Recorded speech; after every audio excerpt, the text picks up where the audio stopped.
Have you ever started talking about yourself in English and then suddenly felt your mind go quiet, even though you know exactly who you are? That moment feels so familiar because inside your head, everything is clear, but the words do not come out the way you want. And you're not trying to be perfect. You just want to sound normal, relaxed, and a little confident when someone asks a simple question. Yes, like when someone says, "Tell me about yourself," and your heart answers faster than your English does. I'm Emma, by the way, and I really enjoy talking about these small moments that feel big. And I'm Zach, and I'm happy we're talking together because this topic is closer to real life than many people think. Let us take a small breath here, because this is not about pressure or tests. It's just about everyday conversation. Exactly. And we can start gently because talking about yourself is something you already do in your own language every day. When people learn English, they often think they need something special to say about themselves, something impressive or clever. But most real conversations are much simpler than that, and honestly, they're more human when they're simple. This part matters, so stay with us for a moment, because there's one idea that changes how people talk about themselves. The idea is that you do not need to tell your whole story. You only need to share one small, real piece. That sounds simple, but it works, because conversations grow step by step, not all at once. For example, if someone asks about you, you can start with where you're from or what you do, and then you can pause naturally. And that pause is not a mistake. It's actually an invitation for the other person to join the conversation. I like that you said that because many learners think silence is bad, but short silence can feel calm and friendly. Yes, and when you give one clear idea, the other person often asks a question, and suddenly you're not alone anymore. It becomes a shared moment, not a performance, and that takes away a lot of fear.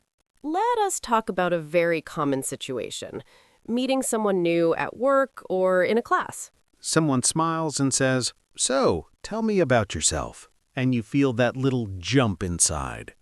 Instead of thinking fast, you can choose one easy line, like what you do or what you enjoy.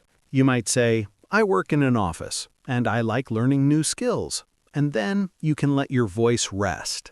That is already enough to start something real, because the other person can ask about your work or your skills. And if they ask, you are now responding, not creating everything from zero.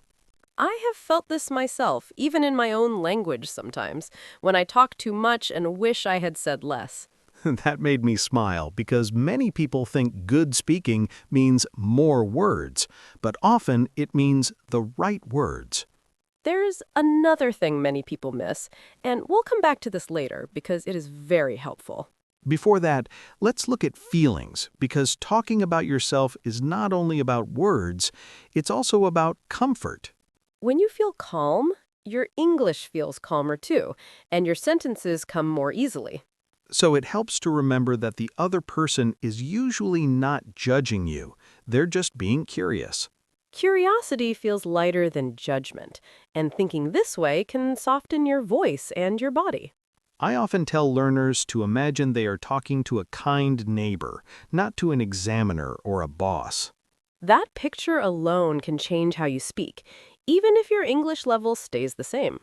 Now, let's come back to that idea we mentioned earlier, because this is the part that surprises people. When you talk about yourself, small details are more interesting than big titles or long stories. Yes, saying, "I like walking in the evening" feels warmer than saying, "I have many hobbies." Small details feel real, and real things invite real conversation. This is also kinder to your English because small details use simple words you already know. You don't need fancy language to be interesting. You just need to be honest and clear. And if you forget a word, you can explain it in an easy way or choose a different word. Mistakes do not stop conversation. Silence and fear do, and even those can be softened. That is a comforting thought, especially for adult learners who put a lot of pressure on themselves. You are allowed to sound like a learner because learning is exactly what you are doing. Now, we said earlier that we would take a short word tour, and this is a good moment for that. Yes, it is time for a calm word tour, and you do not need to remember everything. Just enjoy listening. Our first word is introduce, which means to say who you are, often at the beginning of a meeting. For example, you can say, "Let me introduce myself," and then share one simple thing about you. The next word is background, which means where you come from or what you did before. You might say, "I have a background in design," or "My background is in teaching." Another helpful phrase is at the moment, which means now, not forever. You can say, "At the moment, I am learning English," and that sounds natural and flexible. We also like the word enjoy because it is positive and easy to use. For example, "I enjoy cooking at home," or "I enjoy quiet mornings." The phrase a little bit is useful when you want to sound soft and honest. You can say, "I am a little bit shy," and people usually understand and feel closer to you. Another word is usually, which means something you do often, but not always. For example, "I usually work in the afternoon." Sounds calm and normal. The word simple is also friendly, especially when you talk about your life. You might say, "I live a simple life," and that can open a warm conversation. Remember, you do not need to remember all these words today. They will come back to you over time. Now, let us slowly move toward the end and bring one main idea with us. Talking about yourself in English is not about saying everything, it's about saying one true thing calmly.